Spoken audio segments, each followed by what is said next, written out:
Lalu nah pertanyaannya apakah pikiran itu bisa dikendalikan?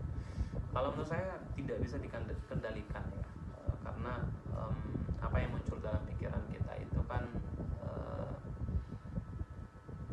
dia mudah teraktivasi ya. Jadi kan semua hal yang muncul dalam pikiran itu sebenarnya adalah memori-memori kita yang sudah tersimpan dalam kepala kita. Jadi kalau ada sesuatu yang penyebab dia bisa ingat kembali, itu langsung teraktivasi. Itu soal otak lah. Jadi kita sebenarnya nggak bisa mengendalikan apapun yang bisa muncul dalam pikiran kita kayak gitu. Bahkan dulu seorang senior pernah mengatakan pada saya bahwa otak tidak bisa menolak untuk memikirkan sesuatu gitu. Dia nyontohin ke saya itu, misalnya dia bilang ke saya uang gitu. Dia mengatakan jangan pikirkan uang. Nah yang terbayang di pikiran saya itu adalah uang kayak gitu. Itu langsung terbayang di dalam kepala kita. Nah oleh karena itu menurut saya ya jadi karena otak pikiran itu tidak bisa dikendalikan, ada beberapa hal yang bisa kita lakukan dan yang saya praktekkan lah. Yang pertama itu pikiran kita itu nggak usah diladenin, biarin.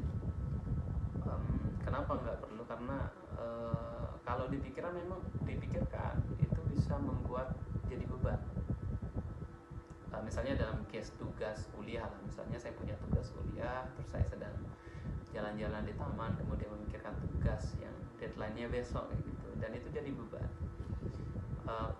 Kembali lagi ke filosofi Lao Tzu ya, jadi penyebab kita terbebani itu karena kita nggak bisa nyelesain. Kalau mau memikirkan itu langsung diselesaikan kayak gitu. Jadi kalau dia muncul ya udah biarin, karena kan memang kita nggak bisa kendaliin ya apakah dia mau datang atau enggak gitu. Kayak jelangkung lah pikiran itu. Yang kedua ini teknis yang saya baca di tulisan almarhum Husti Mu'az. Kali ini adalah teknis supaya kita bisa langsung damai, atau supaya kita bisa langsung ke masa kini, supaya kita tenang dan tidak memikirkan yang lain gitu. Nah, teknis yang diberikan oleh Husti Mu'az itu adalah dengan menghitung nafas.